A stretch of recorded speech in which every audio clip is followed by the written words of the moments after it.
Tell me when. Dude, take it out. That's bull. Oh, dude.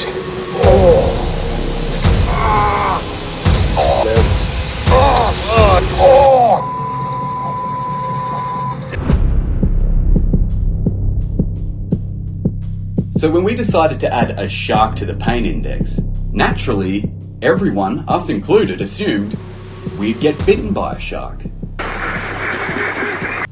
But we thought that would be too cliche, and also sharks have been demonized for decades. So we decided, let's make it a little bit more interesting. Let's get stung by a shark. Cue Heterodontus portusjacksoni, the Port Jackson shark.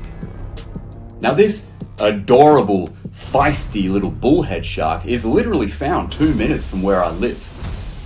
There is a lot of debate as to whether or not Port Jackson sharks actually contain venom. These adorable sharks have spines in front of each dorsal fin. Now these spines are razor sharp at the tip and get thicker towards the base. All the more painful for shoving one of your body parts onto.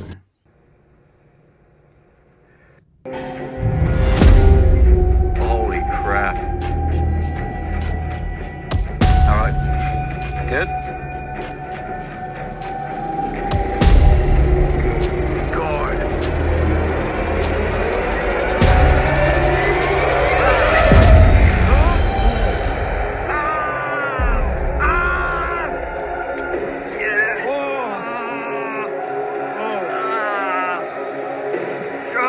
God. Maybe go check. I felt it just pop through. Yeah, it did. You okay? A lot of you asked me for an update on that sting. Now, that was a horrible sting to do. It was literally like going into your tool shed, finding a nail and slowly pushing your hand down onto it until you can feel that pop. And I tell ya, you can bloody feel it. Now, it was cold outside, so I wasn't bleeding as much as I should have been. When it's cold, you get vasoconstriction, so your blood vessels kind of restrict and you don't bleed as much. But I still got quite a bit of blood, as you can see. And that spine went pretty damn deep. Caveman Rob and myself didn't feel any venom effects from the Port Jackson shark. And we're very well accustomed to feeling venom effects. So we know when we've been envenomated or not.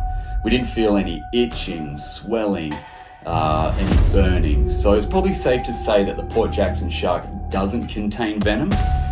But what you might not have seen on camera is when I got back to the accommodation that I was staying at, I could feel something kicking in. I could feel my hands starting to get that kind of infected feeling, and infections can kick in pretty damn quick. And the ocean, although a lot of people think that it's antibacterial, salt water in the ocean will clean out your wounds, that's not necessarily the case. There is a lot of bacteria and things swimming around, and that is a recipe for an infection. So I gave Dr. Ben a call. I said, mate, my hand's playing up. It's doing weird things. It's feeling like it's gonna be infected. So he said, submerge it in hot water. Now this is a good technique when you get envenomated by a marine fish. You submerge it in very hot water. But this wasn't for an envenomation. This was to flush out an infection. And I tell you what, it worked. I was watching gunk pulsating out of my hand. It was pretty disgusting, but it felt pretty damn good. And after a few soaks in my own hand's little hot tub, my hand was fine. Yes, there was a puncture wound, but after I soaked it, the hole cleared up pretty quickly, and I had no lasting effects or scars or damage from the Port Jackson shark.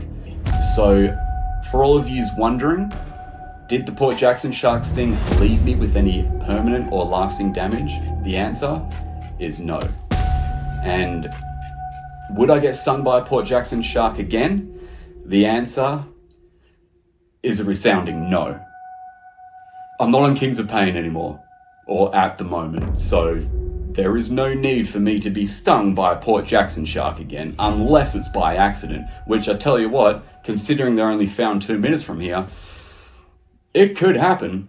If you like this video, don't forget to comment, like, and subscribe to my channel, and go over and check out my social media as well. I appreciate it.